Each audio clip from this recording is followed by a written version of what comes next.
Hello বন্ধুরা, নমস্কার। কেমন আছো সবাই? আশা করি সবাই ভালো আছো। আজকে সারা দিনটা আনন্দে আনন্দে কেটে গেল, রান্না বান্না নেই। তো দিদির ঘর থেকে ওই বেশ একটু ভেতরে, তো ওখানে কালী পুজো হয়েছিল দিদির বাড়িতে। তো আমি খেতে যাইনি।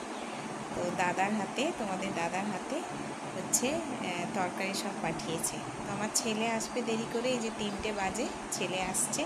তাহলে ছেলে আর আমি খাবো। কি খাবো দেখাবো, চলো। কেউ জানে না, কেউ জানে না, মন জানে আজকে শুধু হারিয়ে যায় কোনখানে। লা লা লা লা লা লা লা লা লা লা লা। এই যে দিদিদের বাড়ি থেকে নিয়ে এসছে, তাদের কালী পুজো ছিল এই জন্য। তো প্রসাদ আনেনি, তো তরকারিগুলোই শুধু নিয়ে এসছে। এটা হচ্ছে পটল, আলু আর সজনে ডাঁটা দিয়ে তরকারি। এটা হচ্ছে দানা কলা, যে কলাতে দানা থাকে একদম ভর্তি, দানা কলার চচ্চড়ি। এটা হচ্ছে কালো চচ্চড়ি, যেটাকে বলে সব রকম দিয়ে, যে কোনো ডাঁটা বাদ দিয়ে আর যা সবজি আছে দিয়ে, এটা হচ্ছে কালো চচ্চড়ি। আর এটা হচ্ছে কুমড়ো ঘন্ট, আর দিয়েছে পায়েস। আর এতে আমি রুটি রেখেছি, রুটি করেছি, ছেলে আর আমি রুটি খাবো। আর আজকে সোমবার, তাই জন্য প্রসাদ খাবো না, কোনো শস্য জাতীয় জিনিস খাওয়া হবে না। ছেলেকেও বেড়ে দিচ্ছি, চলে এসছে ও, হাত পা ধুবে।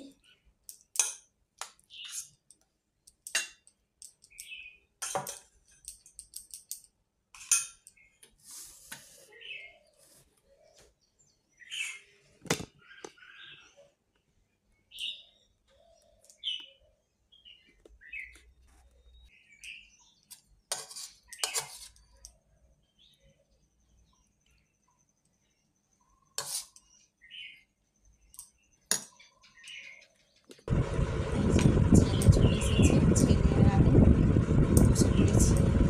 রুটি নিয়ে নিলাম। দানা কলা খাবি না? আমার হয়েছে তরকারি।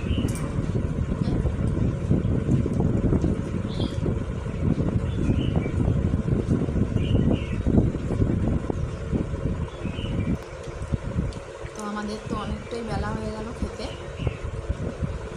তো তোমরা নিশ্চয়ই খাওয়া দাওয়া করে নিয়েছো বন্ধুরা।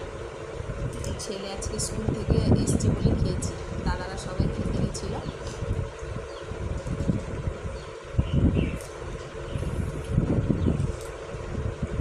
তো ভিডিওটা ভালো লাগলে লাইক, শেয়ার, কমেন্ট করে দিও। সাবস্ক্রাইব অবশ্যই করো। ভিডিওটা ভালো লাগলে লাইক করো, কমেন্ট করে জানাও কেমন হচ্ছে। আজকের মতো ভিডিওটা এখানে শেষ করছি। আবার একটা নতুন ভিডিও নিয়ে চলে আসবো বন্ধুরা।